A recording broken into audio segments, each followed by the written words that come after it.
The narcissist's greatest tool, I would say, my humble opinion, that it is the lying. It's the twisting of the truth. It is the manipulation and the lies that are used against you to confuse you and to overwhelm you. So you can't gaslight someone without lying. You can't use triangulation and destroy relationships without lying. You can't gossip and slander without lying. So the lying is a huge, huge part of it. So when you understand that, when you understand that every time you're talking to the narcissist, that is their biggest weapon, I would say the lying and the trust that you have in them, because that trust will be exploited and abused and used against you. And after all the heartbreak, like let's say you get past it and say it's exposed and the lies and the betrayal are exposed, the bitterness that can take root in your heart is so incredibly detrimental to your well-being. I can't overstate that.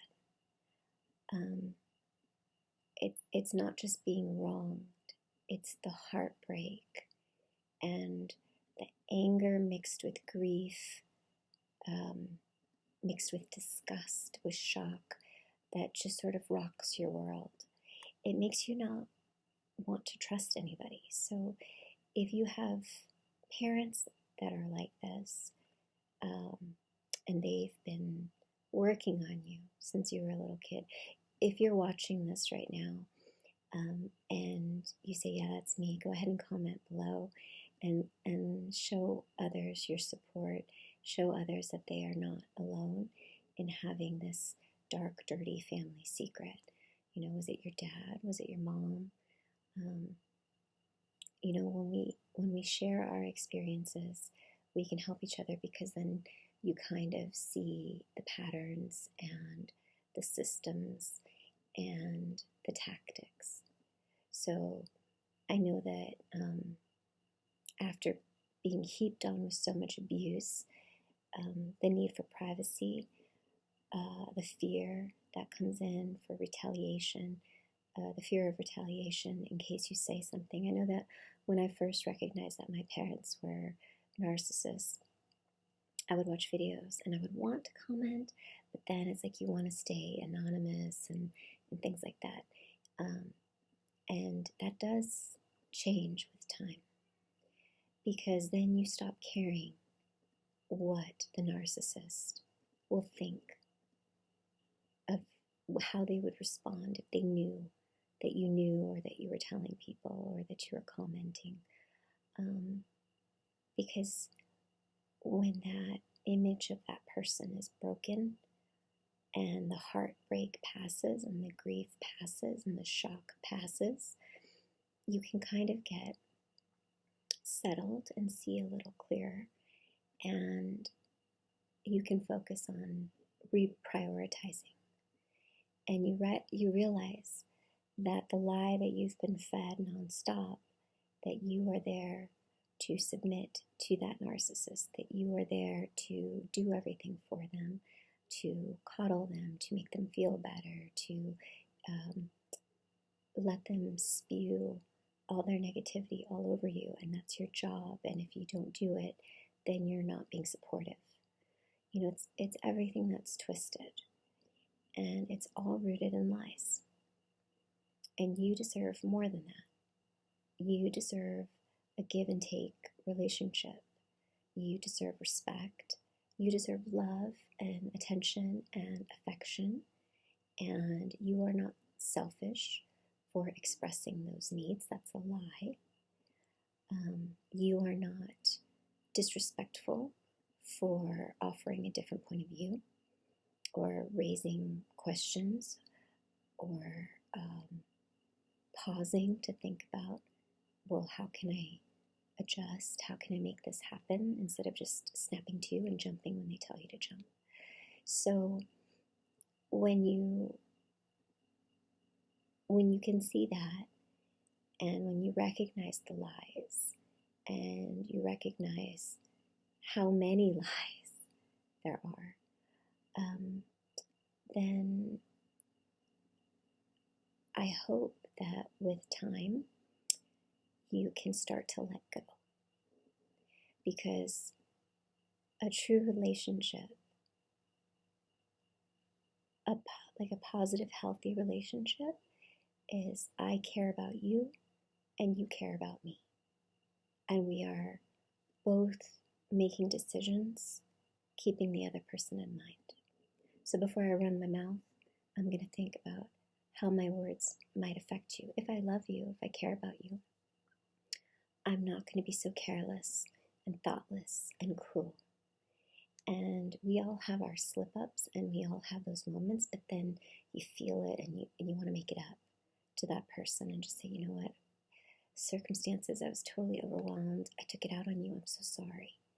Because you want to preserve that relationship. And you are genuinely sorry. And that is something, unfortunately, you won't get from a toxic narcissist. And the thing is, you don't need their sorry. It's okay. You can really move on without that. The key to moving on, though, is that forgiveness. And you forgive a person whose life is completely tangled up in a web of lies. And you stop and think how sad and miserable that life must be. How terrified they must be of being exposed. And even though they come off as very confident, even though they come off as very sure of themselves, they're not. They hate themselves, and they are in their own emotional turmoil. And that is not to say that you can help them out of it, because I don't think that you can. I don't think that anybody can, except for God and counseling. And honestly, counseling would be good for all of us in this situation. There's nothing to be ashamed of with going out and getting support and explaining to somebody what you've been through and hearing them say that it wasn't your fault and there really wasn't a right thing for you to do. There was only, everywhere you looked, every decision you made, every step you took was going to be wrong in the eyes of the narcissist, because that was the game. So I encourage you, my friends, to go out and get that support, whether it's through a church, a pastor, a friend, a counselor. Wherever you need to go and speak the truth. Speak the truth, because lies is what got us here. Getting trapped in all the lies and the secrets got us into pushed us into a very dark place, and heaped all kinds of guilt and shame and confusion and overwhelm and anger, and then bitterness and guilt for being angry, and just confusion. But it starts with the lies, and it starts with the secrets. So break that cycle of lies and secret and speak truth. Speak truth and be honest with yourself. Be honest with God. Be honest with your counselor. You don't have to be perfect. You don't have to say the right thing or do the right thing or think the right thing or be super polite or overly compliant in order to get acceptance.